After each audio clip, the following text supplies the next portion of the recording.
सगळ्यांना welcome to my YouTube channel. आजच्या व्हिडिओमध्ये मी तुम्हाला आषाढी एकादशीची थोडक्यात इन्फॉर्मेशन देणार आहे।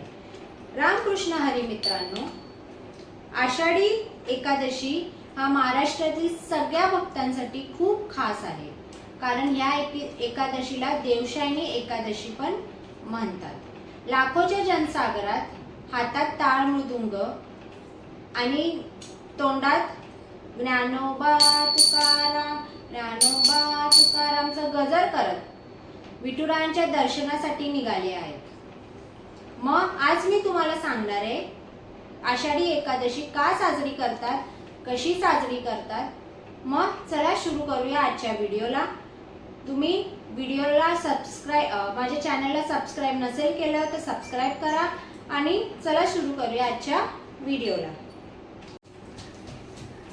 चालू झाले मित्रांनो, एका वर्षात 24 एकादशी येते, पण त्यातली आषाढ महिन्यातील शुक्ल पक्षातली एकादशी सगळ्यात मोठी मानली जाते आणि त्या एकादशीला देवशायनी एकादशी पण म्हणतात। का देवशायनी एकादशी म्हणतात? पौराणिक कथेनुसार विष्णू भगवान या दिवशी क्षीरसागरात निद्रा अवस्थेत जातात। ते 4 महिन्यासाठी निद्रामध्ये जातात, म्हणून त्याला चातुर्मास म्हणतात। म्हणून या 4 महिन्यामध्ये कुठलेही चांगलं कार्य केले नाही जात, फक्त तप जप पूजा भजन हे सगळं केलं जाते। चांगलं कार्य लग्न कार्य नाही करत या चातुर्मासमध्ये, कारण विष्णू भगवान निद्रा अवस्थेत असतात आणि ते कार्तिकी एकादशीच्या दिवशी जागे होतात। आषाढी एकादशी म्हणली की डोळ्यासमोर येते पंढरपूरची वारी। या वारीमध्ये नुसतं पायपीट नसून भक्ती, समता आणि अखंड श्रद्धेचा 800 वर्षाहून अधिक जुनी परंपरा आहे। संत ज्ञानेश्वर महाराजांची आनंदी आणि ज्ञानोबा तुकाराम महाराजांची देहूवरून वारी निघते। हजारो लाखो वारकरी त्या वारीमध्ये पंढरपूरच्या दिशेने निघतात।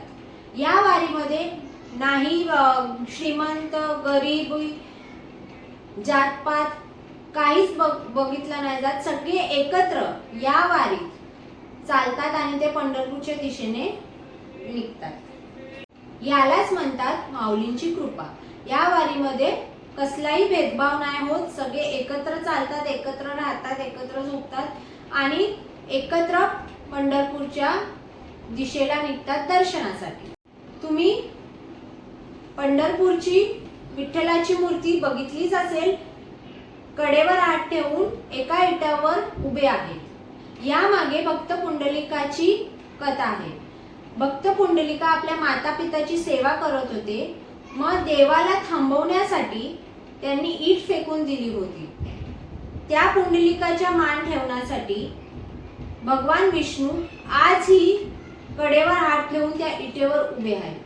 भगवान विष्णूचं म्हणणं काय आहे? माता पिताची सेवा हीच खरी सेवा आहे, हीच खरी भक्ती आहे। आषाढी एकादशीच्या दिवशी उपवास धरला जातो। उपवास म्हणजे फक्त अन्न सोडणं नसतं, तर उपवास म्हणजे या दिवशी कोणाची निंदा करायची नाही, नकारात्मक विचार नाही करायचं, कोणाचं काही वाईट करायचं नाही, त्यालाही उपवास म्हणतात। या दिवशी जेवढं जमेल तेवढं नामस्मरण करायचं, भजन करायचं आणि सकारात्मक विचार ठेवायचे। तर मित्रांनो, हा होता आषाढी एकादशीची थोडक्यात माहिती तुम्हाला या व्लॉग मध्ये मी सांगितली आहे। मग आजचा व्हिडिओ इकडेच थांबूया। व्हिडिओ आवडला असेल तर लाईक शेअर आणि सबस्क्राइब करा। उद्या भेटूया एक नवीन व्हिडिओ मध्ये। Till then bye bye, take care आणि आषाढी एकादशीची तुम्हाला सगळ्यांना ॲडव्हान्स मध्ये खूप खूप शुभेच्छा।